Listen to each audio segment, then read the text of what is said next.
Thanks for joining Believers Today, Inspiring Voices.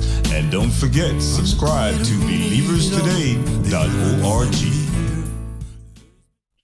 But they told me, you ain't got no power. You ain't got the Holy Ghost. You go to sleep, we coming back. They would talk to me. They were demons. And I stay up all night and read the Bible. And my husband would watch over me and pray. And during the daytime, I could sleep. And he watched over me. They had to stop that thing. They had to stop that tour and send us home. And guess who we got sent back to? Who? Frank Wilson. Wow. You remember Frank Wilson? Yes, I do. The producer from Motown. I had gone to his Bible study. Earth, Wind, and Fire took me, and I thought they was all crazy in there talking in tongues. And I couldn't wait to get out there and go to Switzerland. I said, oh God, they talking about Earth, Wind, and Fire. These jokers is crazy. And they was in there talking in tongues, all kind of stuff. When I got back home, I couldn't wait. See, Reggie never let me drive. Never. Even though I could drive, I couldn't get around LA. So I wanted God so bad. I drive a block, 2 or 3, call the church, Evie Hill. Okay, this is where I'm at. They put me on the phone. I said, how do I come from here? All the way from Hollywood to where that church was. And when I got there, finally, they had to stop the service so I could get saved. I was hollering so bad, so bad. So the Lord just started to deal with me and talk to me. And things were just opening. You know, Jed, we weren't looking for nothing. Right. Doors were just opening. And all of a sudden, it came to a screeching halt. And I couldn't understand why nobody was signing us if they liked us so much. But finally, I sat down on that step and I said, what do you want from me? I was shaking my fist and I heard the Holy Spirit say, I want everything. I want all of you. Right. I sit back. I was like, oh my God. I said, okay, well, you know, I got all these contracts. Motown is trying to sign me. Frankie Crocker's trying to sign me. William Guest of Gladys Knight the Pip, they trying to sign me. We got Casablanca trying to sign us. So, I mean, it was millions of dollars of jets. You know, the money flowed like crazy. Hey, look here, definitely. It was millions of dollars they were offering us. And I said, which one you want me to take? Okay, God, you can have all of me. I'll do it. He said, none of them. I said, what? Yeah. What you say? Isn't that funny how God would do that to you? I mean, he will put you right there where you can choose between him and the world. And then, and he'll give you the option. He'll say, okay, what do you want? You know, he once asked me, do you want a couple $1 million or do you want a blessed penny? I know that's right. That's $2 million right there in my hand. I mean, it was right there in my hands. You know, I said, I had to walk away. I said, Lord, give me that blessed penny because that blessed penny will multiply.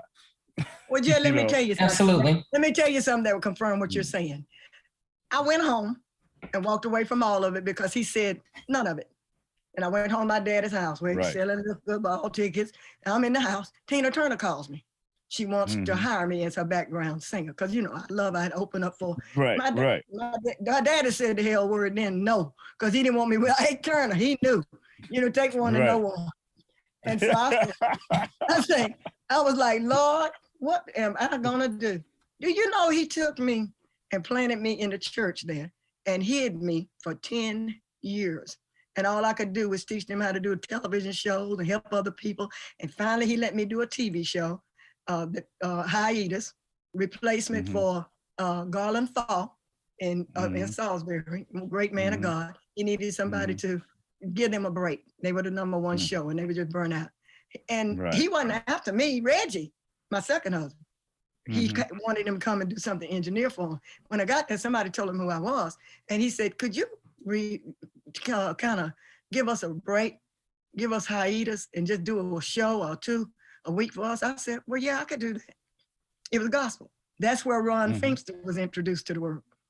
Ron Feimster, I was managing him at that time for his daddy. Right. And I brought him on the show and all of them, anybody that did gospel, the Lord had me like Oprah Winfrey showing them. Right. And do you know, again, when it got to where I thought, I'm okay, I can do this. I love hosting TV show. This is great. I want no, you going to Atlanta. I'm going to Atlanta. For real. For real. Wow. And I've been here ever since. And he has opened one door after another, including you when you came. Right. He's opened so many doors for me to help other people. So I mean, on a surely, major level, senators, kings, heads of Africa. He's opened so many doors. He made me the national director of America for USA, Canada, and Japan under GAMC, under your good friend, Apostle Timothy and Daddy Alexander Bambola, and under Senator Donzella James and Dr. Amos DeHaaston. Yes. God has just opened so many doors, took me to Africa, took me so many places, and now he's going to allow me to do movies and to record gospel music, finally. Yeah. Now, how come I had to get to where I was 70 years old? Was I that hard-headed?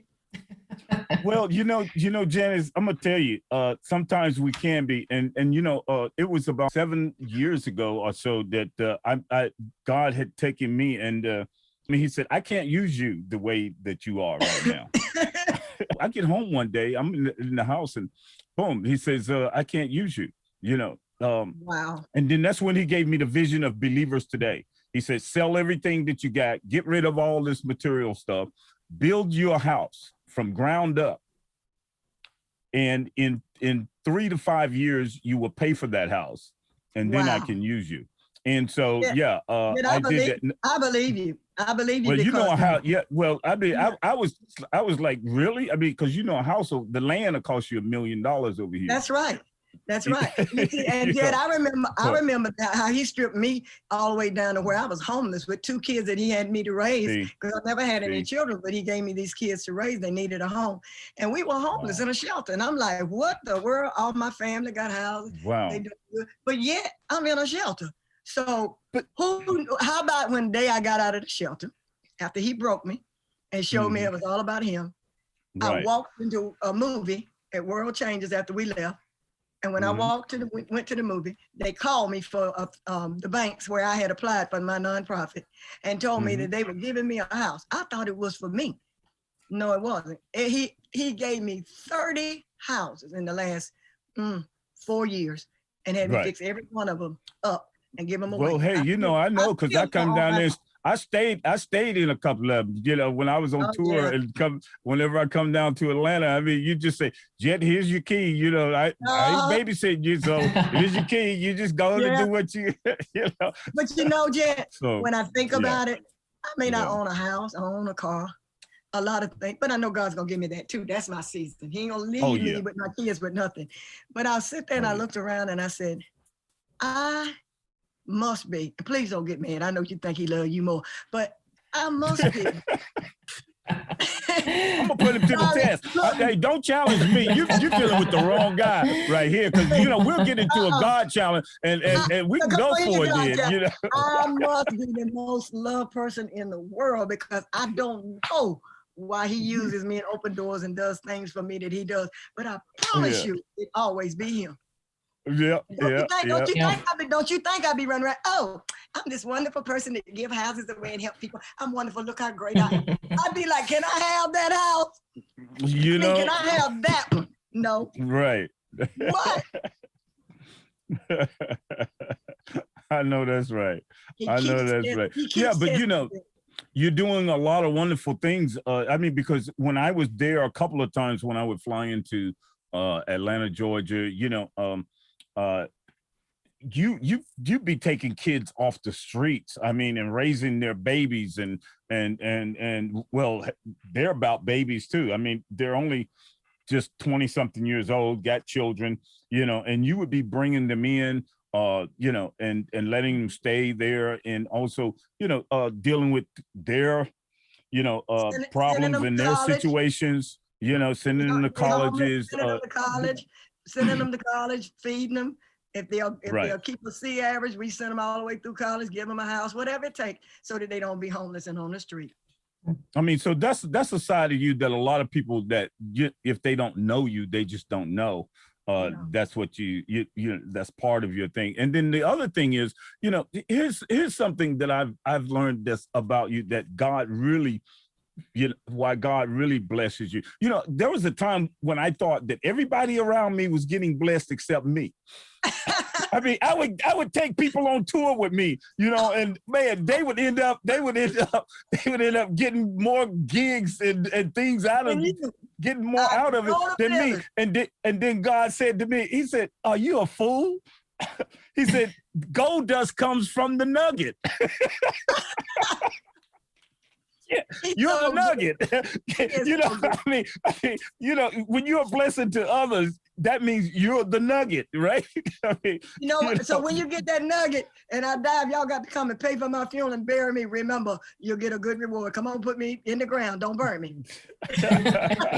Well, burn me, because I don't want to go in no dirt. I just don't want to deal with no dirt. But anyway, yeah, and so God is good, yeah. But let me say this. You talk about me. Yeah. Let me just say this. You have done, you keeping yourself quiet too. Your people don't have a clue about all the things you're doing to bless people in the United States of America. You have been helping veterans. That we've got, I have taken you to the Capitol, and you've gotten one award after another from the governor and from the people. And I mean, you name it, you've gotten it. Where you help the poor, the homeless, especially the vets. I remember going and getting a place for you to do your show down there. And it started with 2-3 people. When I knew anything, you had houses that you was giving away, container homes, and now you're doing all kind of great things in the future for people. And you talk about me, but yet you kind of got the same path I do. And you know what? I don't know if you realize it, because you come in and you leave, whatever program I have, like we had this America Black Pink Princess. You see my shirt? Right. I wore it because this is my friend that I partner with, and we do stuff. She finally finished her book, America Black Princess. This is our Aduke Aramia. Well, I got to do an interview with her too. You know, Aduke is she's the head of Harlem's. She's the head of Harlem's Theater. Very few people have been famous that she didn't train, and for God to put me with her. Yeah, man, we finna do movies and with you. Well, I know you guys are a tag team. You guys are a tag team, and you know, and that's a wonderful thing. You know, when you invited me to come down and perform at the Rialto Theater there with you guys down in Atlanta, Georgia, you know, I was so blessed to be in town. I mean, well, I actually, you called me, I think a month or two earlier. You said, Jet, I want you to come in. You know, I don't know if you plan on coming in town, but I want you to come here. I want you to be here with us, you know, and hey. We had to do that. We had to give you that award. We had to raise the money and put you in the finest hotel, because you have honest good gracious. I mean, come on. I mean, hey, when I landed, it was over. It was over. I mean, yeah. You spoiled me. You spoiled me bad. Yeah, limousines picking y'all up, taking you to the place. We were playing everything. Hotel suites. I mean, you know, the top, the Ritz Carlton, the whole thing. I mean, but you know, deserve it. Senator James and the ambassador for Barack Obama, they came to celebrate you, the award that you received, and we celebrated them with an award. It was a night of love. Yeah, you know, and thanks to you, Janice, because, you know, I mean, you have lots of connections and a lot of great things going on. And the thing of it is, and I have to go into it a little deeper here, you know, because we have to look at ourselves as Black people, you know, and I keep dwelling on Black people, you know, because I got an investment in this, you know, in a sense, and I want to see our people be more responsible and you know, and gain more in life instead of, you know, kind of saying that, blaming everybody else for our failures and for our losses or for this or for that, you know. One thing about us is that we find it very hard to share among ourselves. And that's one thing I love and respect about you. I mean, you know, you've introduced me to so many people, the senators, governors, all the whole thing. When I came down there and I was awarded the honorary citizenship award, you know, I mean, and made the ambassador, international ambassador of Georgia, you know. And they I don't know if I can say this, and because of your giving, they've given you all the land you want in Georgia to come. They gave it to you.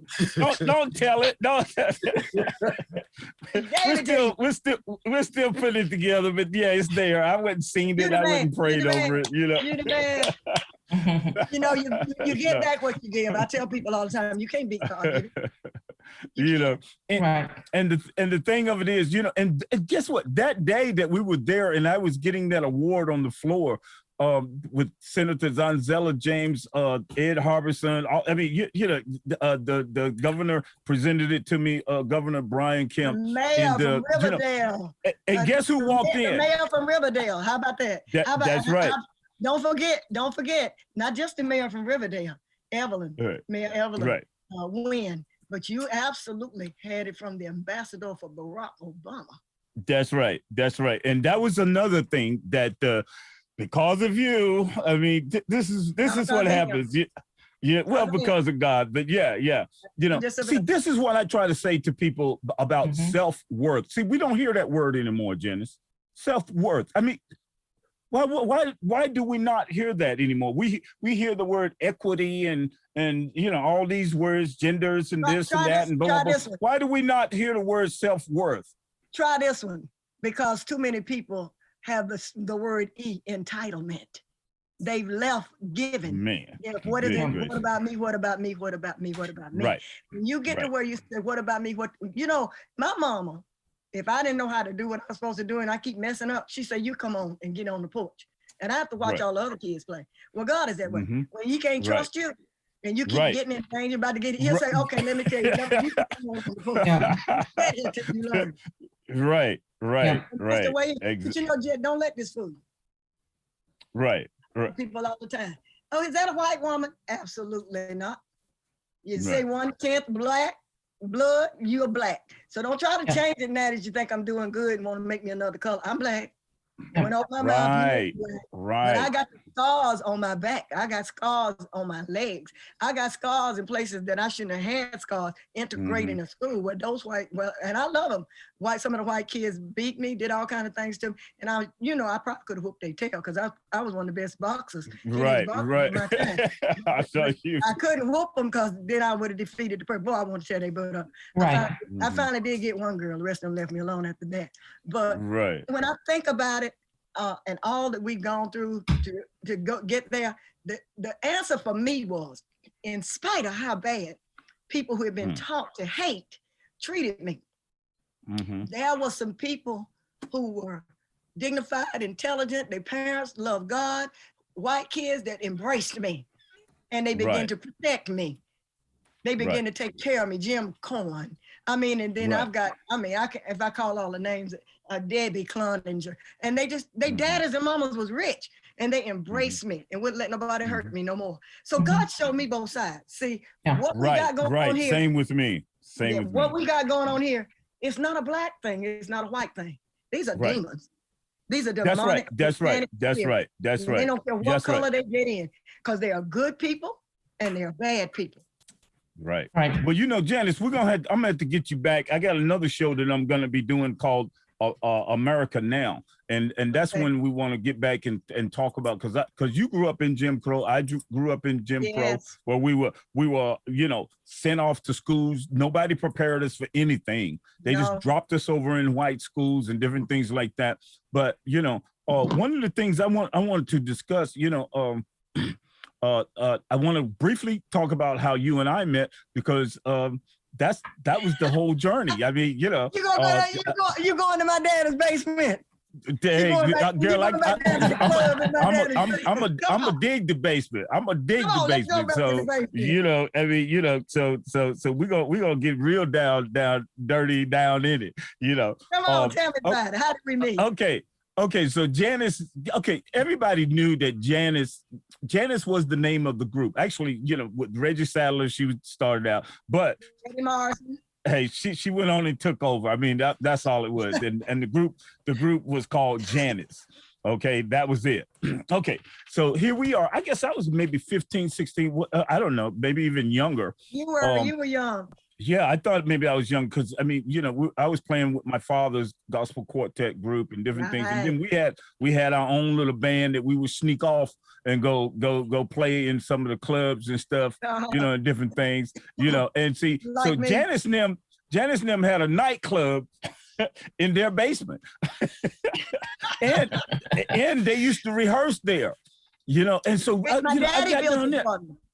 My daddy, it was a big stage with lights and big PA systems and everything. I mean, oh man, this was like, whoa, and everybody knew who. We had a ball in there, and we partied, and people came to the club, and I got saved, and I got the Holy Ghost in that basement.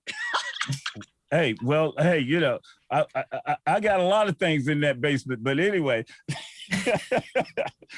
Yeah, you sure did. The Holy Ghost wasn't one of them, but the women was after you. Wow. Oh, God. Just wow. I'm like, take your old tail home. He's a child. He's not even 18. So I remember coming. I'm not even going to talk about that. I'm going to move on. Moving on. And I remember. We call those cougars nowadays. We call those he's cougars. He's scared of my tennis. What he don't know is I done already wrote it in the book. Well, one thing about the truth, I'll never try and change it. And I'll never defend a lie, so there that is. Here's the thing. You had that energy on that bass, and you was good. Oh, looking. yeah. Oh, and then you come out of the church, they hollering at you, and then they find out you could do rock and roll too. They was like, hey, he got some of us in him. They was after you. And so one day I was down there at your place, hanging out and stuff. And you was telling us, well, everybody wanted to play for you. You already knew that. I mean, every musician in the whole Carolinas, and anywhere else. I mean, hey, they knew who you were, and you were a guiding light for us, I mean, and you would come home and it would just be you, just be Janice. I mean, ain't no star, I mean, you always looked like a star before you were anyway, so that didn't matter to us, Well, Jed, I hung with Richard Pryor and Bill Cosby and Scory Mitchell, all those different guys so much until I picked up their humor, and I didn't have no choice but to be myself because I was always cracking jokes. Well, see, that's one thing about, that's one thing about being in that industry that you were, it was a man's industry in a sense, right. But at the same time, a woman had to be strong in order to deal with being on the road, touring with men, the whole thing. You can't be sensitive toward, what men say. And, and we're going to say what we want to say, especially on a tour bus. I mean, that's that, so this new generation now, if you even look at them the wrong way, they're calling you a racist. They're calling you, a whole bunch of things. So, but we'll get into that a little bit later. So anyway, here I am. You can't even compliment them. You can't compliment nobody now. If you do, no. No, definitely not. One of the things when I was there, and then you said you were looking for some musicians, different things, and then you told me, you need to come and audition for my sister-in-law's band. Uh-huh. And you told me, you said, don't worry about it. You said, don't worry about it. You said, you got the job. I said, what? I said, I don't know. She said, look, you got the job. So I not only auditioned, I brought the drummer, I brought the guitar player. Yes, you did. You were like me, you always had connections. Hey, look here, you have to, and that's the thing about it. You went on, who would have believed you went on to be the head of Michael Jackson's and them publishing company? Who would have believed that? Yep. Jackson Records. Yeah. I mean, that's part of it. I consider all of y'all my kids anyway. Oh yeah, definitely. Well, I mean, you have invested in us a lot, and like I said, there's a lot of things that I want to, be able to pay you back in certain ways or whatever I can do, but just know that I'm always there. I know you are, so, because you sent me a lot of money. You gonna send me some more? I'll send you some money. Look, I was going through something, and that pandemic hit, and I don't pay myself, so I have to live on donations and whatever people send me, and that's fine, because God takes care. I looked up JF and said, look, I don't give people money, don't you? I said, huh? He said, I don't give people money. I don't part with money either. He said, so I said, well, thank you, Jed. What you get? He said, no, don't thank me. You thank God, because I wouldn't give it to you. I fell out laughing. What God has for you is for you. He sent me a lot of money. I was stunned. I had to sit back and say, what? Nah. It's not the money. It's not the money. Yes, it is. And look, he that obtaineth favor from the Lord will get some money. Well, hey, that's what I'm saying. God has blessed me.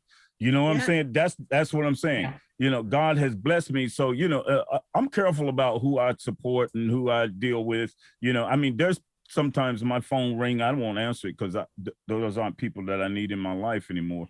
But well, you know what? I didn't call you, but I'm so glad. No, not at all. You never have. I'm glad you called. I'm glad you answered that phone call, because you really blessed me and my kids at the time when we needed it. Well, I'm so happy. I'm so happy that I was able to be, of service to such a godly woman. Thank you. I appreciate it. Yeah, definitely. Well, you know what? I got some goals. I got some dreams. If you don't have a dream, without a dream, you perish. Right. If you don't have vision, dream, you're done. And I'm not dying at 70. Well, that's one thing I like about you. What you got up, Janice? What is it? I want, before I die, I want a house, a car, to get as many people saved, win them to the Lord, and get them in houses. And I want a hit gospel record. And I know I got it. I got the song. I want to do movies, and I want to do television, not for my benefit. It's just in me. It's something I believe God wants me to do. I've never did anything successfully on a major scale with gospel music. And I'm not going out of here without giving God the glory. I love beach music. I'm glad y'all play my stuff and Silent Night, but I want to do this for the King. Yep. I want him to have the glory in my life totally. There's absolutely nothing like doing what God has put you on this earth to do. He gave everyone a gift. And I'm sorry, I don't care who you are, but you are not fulfilled deeply within your heart without sharing that gift with the world. That's why he gave it to you. But one of your gifts is you just so doggone pretty. Well, I would take that. I would take that, Mrs. Steve, I need to go get me some more tea. You got all of it.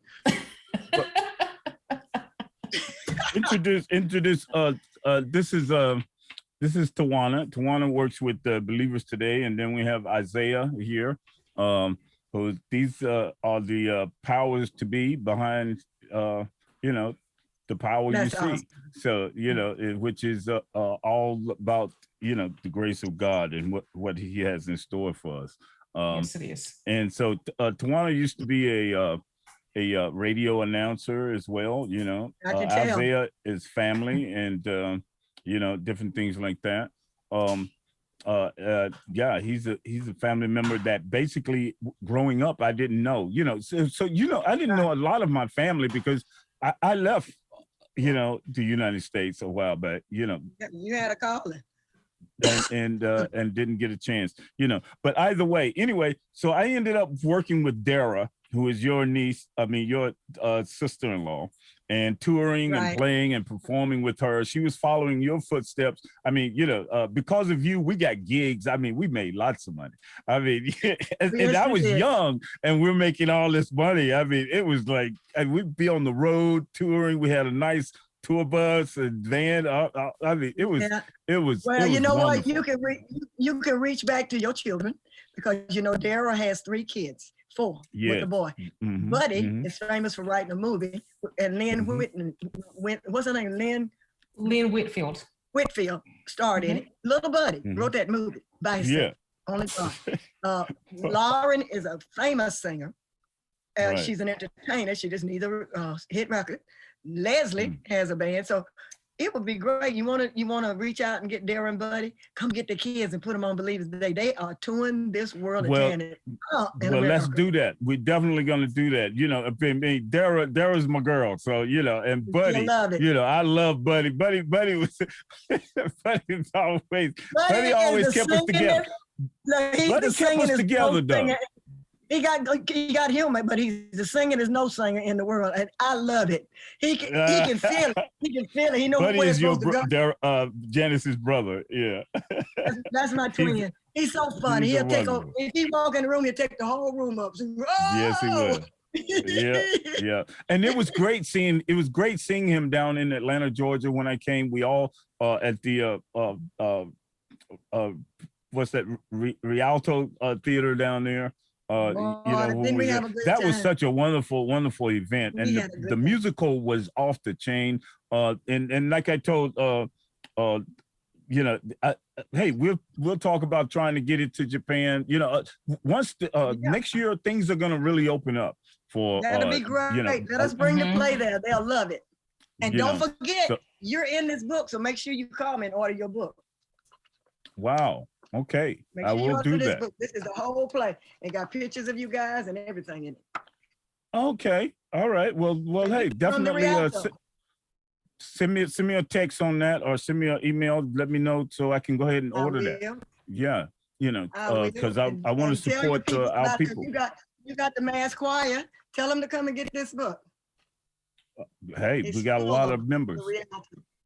And actually, you guys have some footage on that too. So maybe during the interview, we'll promote it and show a little bit of footage on the of the performance. It was magnificent. I was just blown away with the. Can't nobody do it like a Duke Arimu. Yes, she that can lady do it. had. You know that lady had. She had Jackie Kennedy was on her board. Not to mention several of the famous people who when she did Bill Gates, I ain't gonna say how much money he gave her, but she took that money and built that school and trained all those kids, all of them. And now they're all over the world in different places, famous. Wow. Well, hey, you know, Janice, we've already been here an hour. You know, and I haven't even got halfway down the list of the questions that that we want to do. Yeah. We haven't shown any of the stuff. So that just means you have to come back. You know, this month we're celebrating. You know what, the Women's Month, is that what this is? Women's History. Yep. Women's History Month. You know, and in doing so, I have to recognize a very good friend of mine who passed away.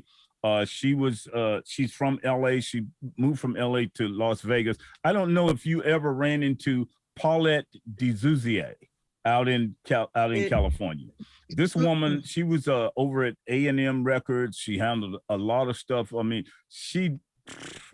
forget about it. She managed artists, you know, like the Jazz Crusaders. She introduced me to the Jazz Crusaders. She introduced me to also Solomon Burke. You know, also, you know, so many artists, and she handled. She handled the publishing. She handled a lot of great things. So I want to dedicate this show to Paulette. That's awesome. A wonderful woman. Her strength in everything in this industry. She was a pioneer. So I'm remembering her on this day. That's awesome. Hey. We can, like I said, we got a lot more to do. We didn't even get to show any of your songs or footage or anything, you know, but we'll talk about it when I come back. It was Selma. Yeah, that just means she has to come back. Yeah. Selma. It's just so much, you know. I wanted to get a take on a question that I do have. You know, since you are from Atlanta, Georgia, you know what's happening down in Georgia. What is the message that you would give out to our Black community right now, dealing with what we're dealing with? Because one thing I'm finding, being on the outside looking in, one thing that I'm finding is that we have no civil rights movement anymore. It's gone. It's been hijacked. I mean, where do we as Black people move forward? How do we move forward? One of the things, like you were saying, that I'm trying to do is basically build factories so we can build affordable housings. And affordable housing means houses that you can afford to buy. So we can Oh, then so you start. got my house. Huh? No, I'm gonna build a new house for you to move in and give it to you. How's that? I receive it. Okay, y'all heard me. In the witness of two, the Bible saying the witness of two or more, let it be confirmed. That one, there's two. Oh Lord, Lord. Claim it. Well, Claim you know, it. we're building communities. We're going to be building communities, you know, and so it would be a blessing to have someone like you living in that community that can help help broaden the direction of the unity among our Well, our you know race. how I feel about that. Mm-hmm. Baby, won't you call me the moment you get there? Oh, baby. I know that's right. I know that's right. Well, you know, what is your word of inspiration that you would like to give to people before we close out here? On a serious note, Yeah. I like to have fun, but when you talk about stuff like that, people are dying. People Yes. are dying. I mean, they just killing Asians. They killing colored people. They just, this is too much. I don't care who it came from. It's the devil. So the only way you can break demonic forces is through prayer and fasting. We can do all we want in marching, and that's necessary too. But I'm praying that God raise up someone to start a prayer vigil to where millions of people will come together and pray, regardless of race, denomination, creed. I don't care who you are. I don't care what you've done, but come together and pray for God to heal our land, because that's what it's going to take.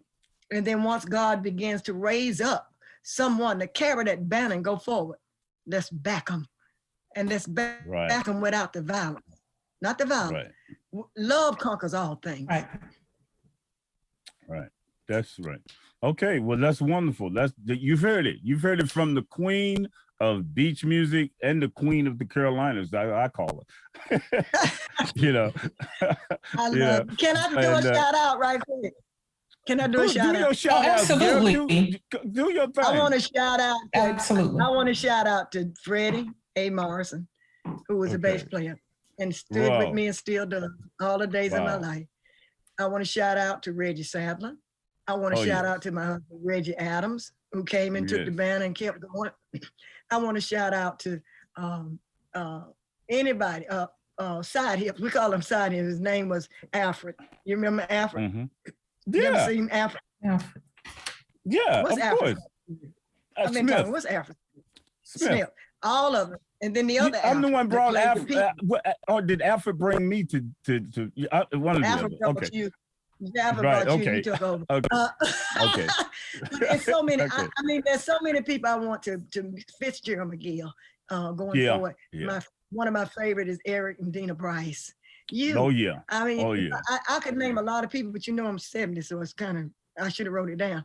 And I don't want to leave nobody out, but they have been, I've had some of the best people, best musicians, best singers, best people that believed in me and allowed me to impart some learning and some gifts into their life. I'm just grateful. And if I left you out, charge it to my age, not my head. I hear you. Well, hey, you know, this is how it goes right here, you know, and the whole purpose for this program is so that we can inspire each other, and so we can all learn something, you know, because you know, two heads are always better than one, and you know, nobody knows it all. I know we all think that we do, but we do not. And the sooner you learn that you don't know it all, you can learn more. I know somebody I left out, James Roberts. Y'all call him Bud. Oh, Bud. Oh, my man. Yeah. For sure. You know, one of the cleanest guitar players in history. That's for sure. He was smooth as wax, wasn't he? Smooth. Nobody would have ever known he had all them black belts in karate. He was smooth as wax. I know. Definitely. You know. Well, hey, well, thank you, did you guys have any quick questions that you wanted to? I got to give you a chance to ask something briefly. I don't actually have any questions at this moment, but I am looking forward to our very next interview. Absolutely. Amen. Definitely. Amen.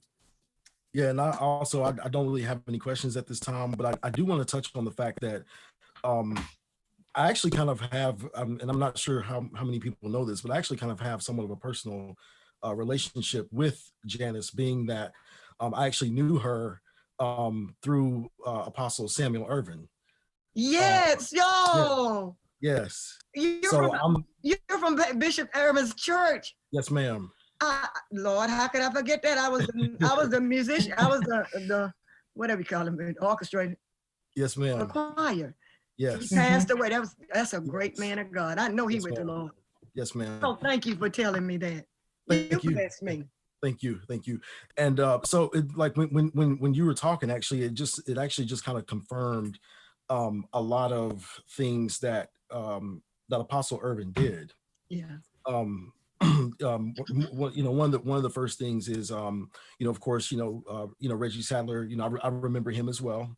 Right. I was very young at the time, but he actually produced or helped produce the Showers of Blessings, the El Shaddai Showers of Blessings. Right.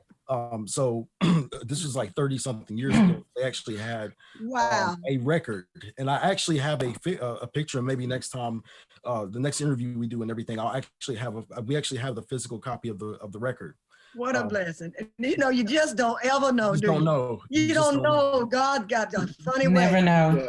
You just don't know. That is awesome. So yeah, I remember, kind of, and I'm, you probably may not remember me, but I do remember you and Reggie, and then also Chubby. Actually, he was the sound engineer as well, and he actually helped train me. Yeah, he make me call him Reggie now. He said he ain't gonna be fat. I'll tell him who you are and make sure he gets to call you. Yeah, so I really appreciate and I really thoroughly enjoyed this interview. Me too. Reggie produced almost all these albums after he learned from Harvey Fuqua how to produce. He learned from the best, Harvey, Smokey Robinson, Marvin Gaye. He learned from some great people, and he came back to North Carolina and went on to be the #1 sound man, and he was the event planner for World Changes. Yeah. Yes, indeed. He's developing his own thing now, so we're looking forward to it. So much appreciated. I thoroughly enjoyed this opportunity in the interview. Thank you. Thank you. Okay, well, we thank all of you for joining us right here on Believers Today, Inspiring Voices. Well, we keep it real, and real is where it's at. And guess what? Always look for the truth. The truth matters, people. Amen. A lot of us avoid the truth because it may hurt other people's feelings, but the truth is the truth, and let's stick with the truth. Know the truth, and it'll set you free. Hey, you know it will. Thanks for joining Believers Today, Inspiring Voices. And don't forget, subscribe to believerstoday.org.